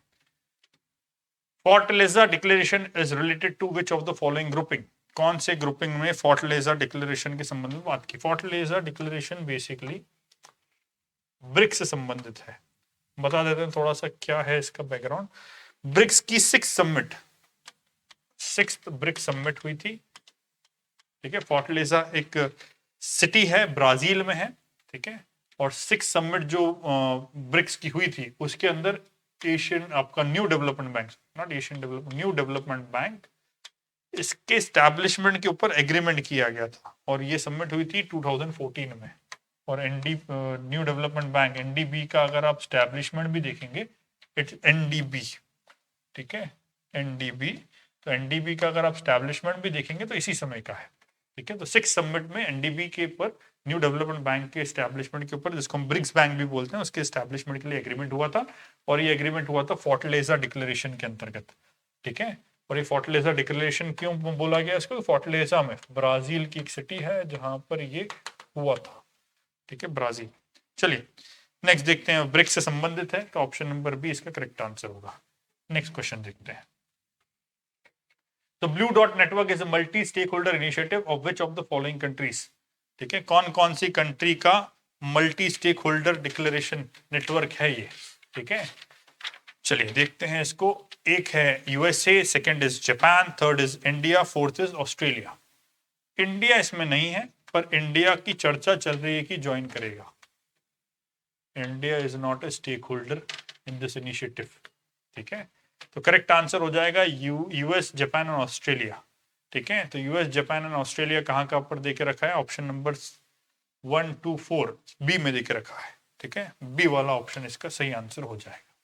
चलिए नेक्स्ट देखते हैं। Consider the following statement, India is a signatory to the establishment of UNESCO global geopark. क्या इंडिया सिग्नेटरी है यूनेस्को ग्लोबल जियो पार्क में? तो हाँ बिल्कुल है, यूनेस्को ग्लोबल जियो पार्क में signatory. India has more than 30 geo, आज तक एक भी नहीं है। 30 तो छोड़ो, नो जियो पार्क अभी नहीं है, 30 नहीं है। ठीक है, इसके बाद तीसरा स्टेटमेंट बोल रहा है India was the first country to formulate law to conserve its geological national heritage. तो ये India was not the first country. ये दोनों स्टेटमेंट गलत हैं। पहला वाला स्टेटमेंट सही है, तो वन ओनली, क्योंकि करेक्ट स्टेटमेंट पूछा है तो वन ओनली ऑप्शन में दिया है बी वाले, तो B option is correct answer. ठीक है, 93 का ऑप्शन इज बी। ठीक है, चलिए नेक्स्ट देखते हैं। Consider the following statement regarding the recently launched rail Kaushal Vikas योजना।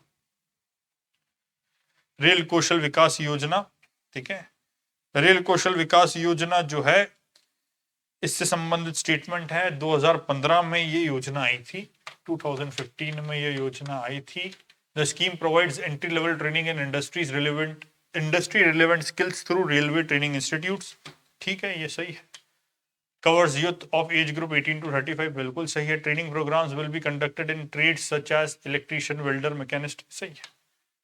तो रेलवेज में जो स्किल चाहिए काम करने के लिए, उन स्किल्स से संबंधित जो काम कराया जाता है उस योजना के अंतर्गत उसको ट्रेन किया जाता है, तो कोई समस्या नहीं है। ये तीनों ही स्टेटमेंट इसके लिए सही है, तो ऑप्शन डी जो है वो इसके लिए सही आंसर हो जाएगा, ऑप्शन डी। ठीक है, क्योंकि 1, 2, 3 तीनों ही इसमें सही पाए गए। नेक्स्ट क्वेश्चन देखते हैं। इंडिया मार्स ऑर्बिटर स्पेसक्राफ्ट, जिसको हम मॉम भी बोलते हैं, has completed 7 years in its orbit. ठीक है, 2013 में लॉन्च हुआ था, 7 इयर्स से तो ज्यादा ही हो गया अब। ठीक है, चलिए आगे देखते हैं। Consider the following statement regarding Mars orbiter mission. Mars orbiter mission is the first interplanetary mission of ISRO. ISRO का पहला इंटरप्लानेटरी मिशन है। ठीक है, फर्स्ट इंटरप्लानेटरी है, कोई समस्या नहीं है। The primary objective of the mission was to search the signs of ancient life on the planet। नहीं, ये प्राइमरी ऑब्जेक्टिव नहीं था। ठीक है, बेसिकली हमको हमारी टेक्निक्स को बताना था कि हम इंटरप्लानेट जा सकते हैं। इंटरप्लानेट जाने के बाद वहां पर हम किसी चीज की खोज, क्या जियोलॉजिकल स्ट्रक्चर है, ये सब चीजें हम पता लगाने गए थे, ना कि हम लाइफ की खोज करने वहां पर अभी गए थे। फ्यूचर में हो सकता है कि हम लाइफ की खोज करने जाएं। 5 नवंबर 2013, 5 नवंबर 2013 PSLV C-25 से हमने हमारा मार्स ऑर्बिटर मिशन भेजा, और भेजने के बाद में इंडिया 4th कंट्री बन गया, और हमने पहले अटेम्प्ट में भेजने वाले हम पहली कंट्री बन गई। पहले अटेम्प्ट में हमने मॉम को वहां पहुंचा दिया। ठीक है, मार्स ऑर्बिटर मिशन मंगलयान। चलिए, तो पहला वाला स्टेटमेंट सही है, सेकंड वाला स्टेटमेंट गलत है। करेक्ट स्टेटमेंट हमसे पूछा है, तो ऑप्शन नंबर ए इसका सही आंसर हो जाएगा। नेक्स्ट क्वेश्चन देखते हैं। Consider following statement regarding census and socio-economic caste census. Census is a statutory exercise and all data collected will be published in the local areas of public scrutiny। ठीक है, census एक statutory exercise है। ठीक है, और all जो जितने भी वो हैं कलेक्टेड डेटाज हैं, that will be published in local areas पर पब्लिक। भैया लोकल एरियाज में हमारी इंफॉर्मेशन क्यों साझा की जाएगी? वो भी पब्लिक स्क्रूटनी के लिए, कि लोग हमारी जानकारी का स्क्रूटनी करें। तो इसलिए क्योंकि यहाँ पर लिखा है लोकल एरियाज के, लोकल एरियाज में हमारे इंफॉर्मेशन साझा करके पब्लिक स्क्रूटनी कराने के लिए सेंसस नहीं किया जाता है, खासकर सोशियो इकोनॉमिक कास्ट सेंसस या सेंसस की बात करें। All the personal information given in the socio economic caste census is open for use by government departments to grant और restrict benefit to the households. हाँ, तो बिल्कुल ठीक है, गवर्नमेंट डिपार्टमेंट के पास ये डेटा रहता है ताकि वो हमको जो बेनिफिट्स देने हैं या बेनिफिट्स रेस्ट्रिक्ट करने हैं उसके लिए इस्तेमाल कर सके। तो ये वाला स्टेटमेंट सही है। अब ध्यान दीजिए, इसमें इनकरेक्ट स्टेटमेंट पूछा है। इनकरेक्ट स्टेटमेंट 1 है, तो 1 only is the right answer, मतलब ऑप्शन नंबर ए इसका सही आंसर होगा। चलिए नेक्स्ट देखते हैं। 97, consider the following statement regarding PM CARES fund. PM CARES fund की जब हम बात करते हैं तो कोविड के समय पर बनाया गया था, काफी ज्यादा विवाद में रहा था शुरू में। ठीक है, स्टार्टिंग में काफी ज्यादा विवाद में था। 28 मार्च 2020 को एस्टैब्लिश किया गया था। ठीक है, इसके संबंध में कुछ पॉइंट्स दिए हैं। कि जितना भी डोनेशन आएगा, ठीक है, एटीजी के अंतर्गत, इनकम टैक्स एक्ट 1961 से एग्जेम्प्ट किया जाएगा, बिल्कुल एटीजी के अंतर्गत किया जाएगा, सेक्शन एटीजी, ठीक है, तो कोई समस्या नहीं है, 100% एग्जेम्पशन है। Donation to PM CARES fund will also qualify to be counted as corporate social responsibility expenditure under the Companies Act। corporate social responsibility का हिस्सा ही माना जाएगा, तो हाँ बिल्कुल माना जाएगा, ये दोनों स्टेटमेंट सही है। PM CARES fund has also got exemption under FCRA, foreign contribution regulation act, उससे भी एग्जाम्पशन है, अभी अभी रिसेंट में दिए हैं, ठीक है, तो उससे भी एग्जाम्पशन है, कोई समस्या नहीं है, तीनों ही जगह से फॉरेन डोनेशन भी आए तो उसमें कोई समस्या नहीं। पीएम केयर्स का फुल फॉर्म क्या है? Pradhan Mantri citizen assistance and relief in emergency situation fund. Pradhan Mantri citizen assistance and relief in emergency situations fund, ठीक है, 28 मार्च 2020 को फंड आया था। 100% एग्जेम्पशन है अंडर इनकम टैक्स एक्ट, ठीक है, सीएसआर में भी काउंट होगा और फॉरेन कंट्रीब्यूशन रेगुलेशन एक्ट के अंतर्गत भी इसको कवर नहीं किया जाता है। तो तीनों ही स्टेटमेंट सही है, 1 2 3 all the statements are correct. तो 1 2 3 all the statement correct, D option मिलते हैं, इसलिए डी ऑप्शन इसका सही आंसर हो जाएगा। नेक्स्ट क्वेश्चन देखते हैं। Consider the following statement regarding rights of person with disability act 2016 में एक्ट आया था, पहले डिसेबिलिटीज कम मानी जाती थी, मतलब कम डिसेबिलिटीज कंसिडर की गई थी, बाद में डिसेबिलिटीज, नंबर ऑफ डिसेबिलिटीज इस एक्ट के अंतर्गत बढ़ा दी गई, ठीक है। कितनी डिसेबिलिटीज कर दी गई हैं अब? पहले 7 हुआ करती थी, 7, now it is increase to 21, ठीक है। पहले जैसे एसिड अटैक विक्टिम्स हैं उनको डिसेबल्ड कंडीशन में नहीं माना जाता था, लेकिन अब माना जाता है इस एक्ट के बाद में, अमेंडमेंट के बाद। The act fulfil the obligation to the United Nations convention on right of persons with disability, ठीक है, तो ये उसका ऑब्लिगेशन है क्या? तो हाँ बिल्कुल ऑब्लिगेशन है, इसमें कोई समस्या नहीं है और इंडिया उसके सिग्नेटरी है। Both the central government and state government have the power to add more type of disabilities. Central government के पास है, स्टेट गवर्नमेंट और डिसेबिलिटीज में ऐड नहीं कर सकती। तीसरा दिया है, the act provides not more than 4% reservation in government jobs for the persons with benchmark disability. Not more than नहीं, मिनिमम 4%, मिनिमम है 4, इस दर मैक्सिमम बता दिया नॉट मोर देन लिख करके, जबकि मिनिमम 4%, मिनिमम 4% जो है रिजर्वेशन के बारे में बात की जाती है बेंचमार्क डिसेबिलिटीज के व्यक्तियों के लिए। इससे ज्यादा चाहे तो दे सकती है, पर मिनिमम इतना तो देना ही पड़ेगा, ये इस एक्ट के अंतर्गत बोला गया, ठीक है। तो 2 और 3 ये दो गलत स्टेटमेंट्स हैं। पहला वाला स्टेटमेंट बिल्कुल सही है, तो ओनली 1 कौन से ऑप्शन में देखने को मिल रहा है? बी वाले ऑप्शन में ओनली 1 देखने को मिल रहा है, इसलिए बी वाला ऑप्शन इसके लिए करेक्ट आंसर हो जाएगा। Option number B is the correct answer for question 98। चलिए नेक्स्ट क्वेश्चन देखते हैं। Consider the following statement regarding open network for digital commerce. It is an initiative of NITI Aayog. It is an initiative of NITI Aayog. नहीं, नीति आयोग का initiative नहीं है, ये initiative है department of promotion of industries and internal trade, ठीक है, डीपीआईआई का initiative है, ठीक है, department of promotion of industry and internal trade का इनिशिएटिव है, ठीक है, network for digital commerce, open network for digital commerce. It aims to democratise e commerce and move it from platform centric model to open network model. बिल्कुल ये statement सही है। इसके बाद तीसरा स्टेटमेंट है द ONDC प्रोजेक्ट, मतलब ये जो प्रोजेक्ट है open network for digital commerce project is model around the unified payment interface project. बिल्कुल ये भी स्टेटमेंट ठीक, ये दोनों स्टेटमेंट ठीक है, पहला वाला स्टेटमेंट इसमें गलत है, इसलिए हमारा आंसर इसके लिए होगा बोथ 2 and 3 आर करेक्ट। 2 और 3 स्टेटमेंट करेक्ट है, क्योंकि करेक्ट आप स्टेटमेंट हमसे पूछे हैं, तो 2 and 3 are the correct statement. C वाला ऑप्शन इसके लिए सही आंसर होगा। चलिए नेक्स्ट देखते हैं। Consider the following statement regarding PM वाणी। PM वाणी scheme envisages provision of broadband through public Wi-Fi hotspots, ठीक है। It encourages local shops and small establishment to become Wi-Fi providers.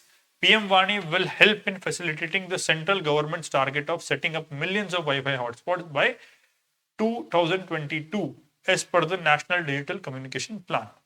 PM Vani योजना, ठीक है, वाणी का फुल फॉर्म है wifi access network interface, ठीक है, और ये लॉन्च की गई थी दिसंबर 2021 को, ठीक है, और तीनों ही स्टेटमेंट जो यहाँ दिए गए हैं, तीनों ही स्टेटमेंट करेक्ट स्टेटमेंट्स हैं। All the 3 statements given here are correct. PM वाणी जो है broadband through public hotspot provide करने के लिए, ठीक है, स्मॉल एस्टैब्लिशमेंट को वाईफाई प्रोवाइडर्स के रूप में एक्ट करने के लिए, हॉटस्पॉट प्रोवाइडर्स के रूप में, और पीएम वाणी ऑल्सो फैसिलिटेट की ज्यादा से ज्यादा जगह पर मिलियंस ऑफ पीपल जो है वहां पर वाईफाई हॉटस्पॉट्स लग सके 2022 तक, ठीक है, under the national digital communication plan. ये ठीक है, तीनों स्टेटमेंट्स ठीक है। हमसे करेक्ट स्टेटमेंट पूछे हैं तो डी वाला ऑप्शन 1, 2 एंड 3 जहां पर तीनों स्टेटमेंट्स करेक्ट बताएं वो सही ऑप्शन होगा। तो इसी के साथ हमारे आज के 50 क्वेश्चंस पूरे होते हैं। आई होप कि आपको यूपीएससी प्रीलिम्स 2023 में इन क्वेश्चन से बिल्कुल ही हेल्प होने वाली है। तो आगे इसी तरह के और इंपॉर्टेंट क्वेश्चंस के साथ आपसे फिर मिलूंगा। तब तक के लिए धन्यवाद।